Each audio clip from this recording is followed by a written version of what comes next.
There's a new entry point for Hyundai's increasingly popular N division. This is the Hyundai i20N, a new manual-only aggro hot hatch designed to compete with the Ford Fiesta ST and Volkswagen Polo GTI. Let's see how it measures up.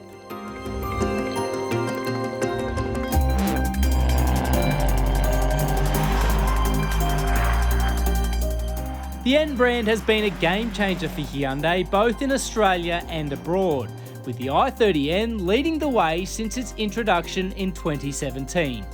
Now the smaller, more affordable i20N arrives promising a similar experience, fitted with quality performance hardware and a smart upmarket interior space. Pricing for the i20N is set at $32,490 plus on-road costs, separating the Ford Fiesta ST and Volkswagen Polo GTI by a few $100s on price. Based on the garden variety i20 that isn't sold in Australia, the i20N measures just 4 metres long and weighs 1,200 kilograms, but it is unmissable on the street with redesigned front and rear bumpers, side skirts and the large rear wing. The i20N rides standard on 18-inch alloy wheels with aero flicks on each individual spoke. LED lighting and a bulbous exhaust outlet at the rear underline its bold exterior styling. There's some considerable firepower under the bonnet as well. A 1.6 litre turbo-petrol 4-cylinder that makes 150 kilowatts and 275 newton meters, or up to 304 newton meters during short stints of overboost. Drive is sent to the front wheels via a 6-speed manual transmission only. Launch control and a mechanical limited slip front differential help get the power down efficiently, while other enhancements include an N drive mode system, N performance driving data system, performance brake package, active variable exhaust and rev matching function. Clearly a lot of investment has gone into that performance hardware, but the good news here is that it isn't to the detriment of interior presentation. Even at this relatively competitive purchase price, you're still getting a hot hatch with well-bolstered front bucket seats, a handy infotainment system, digital instrument cluster, and convenient touches like the wireless phone charging. The interior space also feels suitably sporty to match. It's got a grippy steering wheel, these cool different driving mode buttons on the steering wheel, plus the rev matching function, alloy sports pedals and much more. If you look a little bit closer, of course, you're going to find some telltale cost-cutting signs like the scratchy plastics and the hard contact points. But all things considered, this ticks a lot of boxes. Safety is also comprehensively covered, the i20N addressing all of our key criteria as standard. Furthermore, the reversing camera offers excellent clarity and the electronic assistance systems work a treat. You don't buy a hot hatch solely for its storage or rear seat space, but the i20N offers usable proportions and is completely capable of ferrying a couple of child seats or adults on shorter journeys. The boot area is also underslung by a space-saver spare tyre. But enough of all that, let's see how it drives.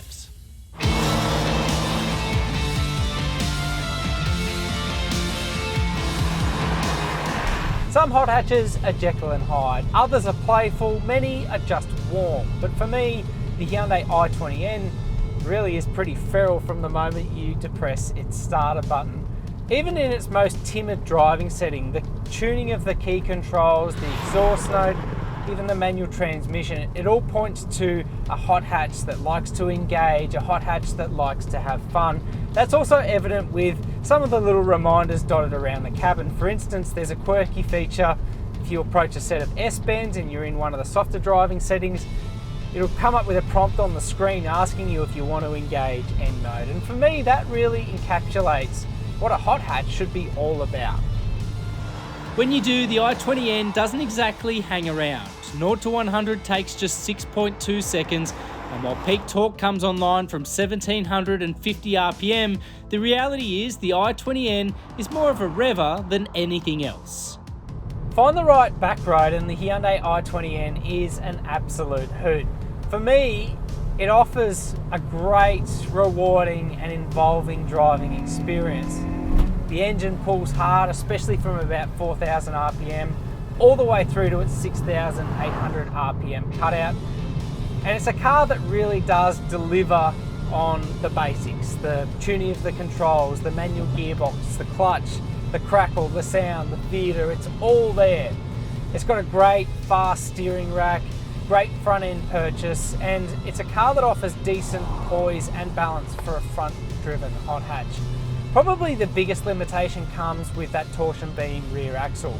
It does quite commendably through the bends, especially if it's smooth. If it's a bit rougher, mid-corner undulations tend to upset the poise of the i20N through corners, but probably the most noticeable detraction comes over the bumps. The i20N has a signature low-speed jiggle that afflicts most hot hatches, but then when you get to more rugged, open speed roads, you do notice the bumps a little bit more. Bigger undulations tend to thud their way through the cabin. There's a lot of feedback from undulations in the road, and it's most noticeable over larger washouts or G-outs. At that point, there's a harshness to the rebound in the i20N that really does create a lot of vertical movement. I think for a dedicated, devoted hot hatch buyer, you're not going to mind that compromise, but for a lot of prospective buyers, it's going to probably weed out those that want a car that's easy to live with day to day. I don't mind it, but I don't mind a sporty car either. The i20N rides on McPherson strut front and torsion beam rear suspension, but has been retuned and reinforced compared with the donor car for better drivability and handling. Changes include a new knuckle, springs and shock absorbers. It all sets up a hot hatch that is visceral and that is not short on fun factor. For me, the i20N doesn't quite feel as playful as the brilliant Ford Fiesta ST, but I think it makes up for that with its corner carving ability. The front diff is really great at putting the power down, even on slightly wet off-camber corners. It manages to ply down the full 150 kilowatts when you want it to.